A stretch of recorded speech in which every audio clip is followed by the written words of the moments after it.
دعوة أورومو فيو هرّا لفا مينيابوليس لفاتي من واي جورج فلويد jedhamee demonstration godhamaa ture galgala kaleessa immoo garri kuni gara Minneapolis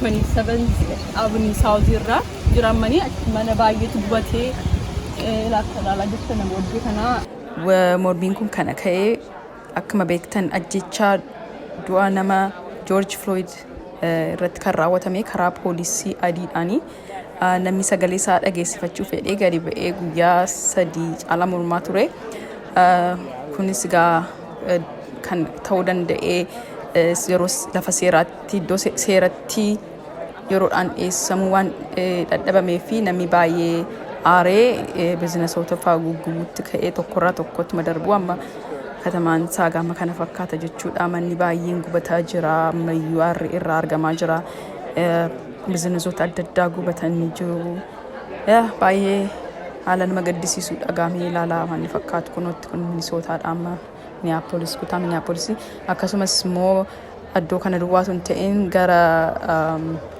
St. Paulittis ta'eera inni St. Paul jechuun immoo capital city Minisootaati achittis iddoon tokko tokko gubateera isinitti agarsiisna na hordofaa.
Akka argitanitti kun immoo St. Paul capital city of Minnesotaadha.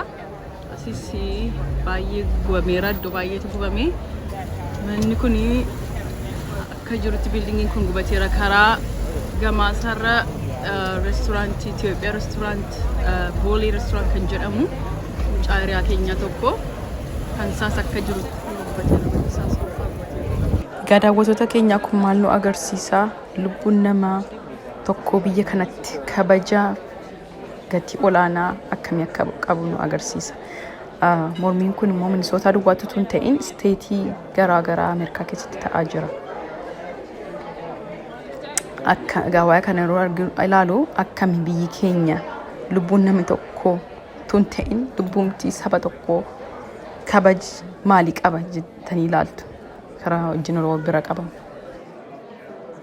Egaa daawwattoota Oromoo viiyoo har'aaf kan isin qabadhee jiru kanuma duwwaadha. Haalli isaas waan gaarii hin taanee fi kanuma irratti daawwadhaa.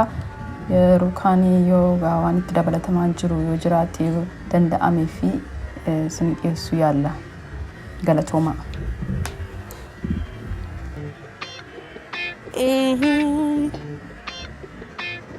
Oromoo